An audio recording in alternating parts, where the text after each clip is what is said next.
ganda, no? Gold. Ang gold braids nila. Yan. Bigyan nyo na lang. Ayan, oh. Oh. Yan, no? Oh. Oh. Ini dadaan. Lalim ng tulay. Lon bridges falling down. Oh. Basta yung tulay mo. Oh.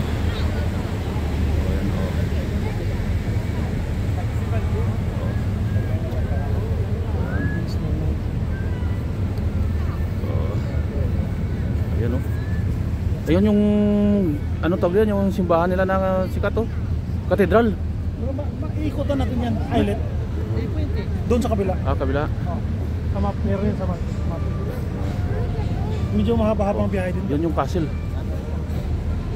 Yun yung malaking Ferris wheel. Yun yung castle. Nalive na lang ako. Delete mo. Delete mo, pasa sa group. Binasa ko na nga. Dahil talaga dito ko nakita. Sugad na siguro sa unahan. Ganda talaga ng Paris. Sulit na sulit. Mas maganda pa rin Paris sa Pilipinas, may sabaw. Ganda na mga. Ay! Yan yung Eiffel Tower. Oh. Talubog na yung araw. Gaganda yan.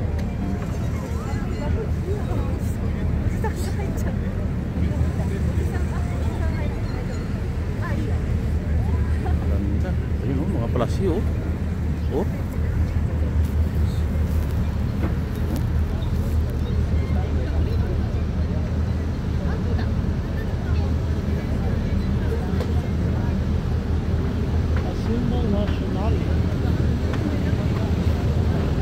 Sur la gauche du bateau, c'est la place de la Concorde avec l'obélisque de Luxor en son centre. Sur la droite, c'est le Palais Bourbon, le siège de l'Assemblée nationale. Ce sont les numéros 3 et 4 dans votre application. On your left, the Concorde Square with the obelisk brought from Luxor in its center. On the right, the Bourbon Palace, the seat of the National Assembly, the Deputies Chamber. It is number 3 and number 4 in your application.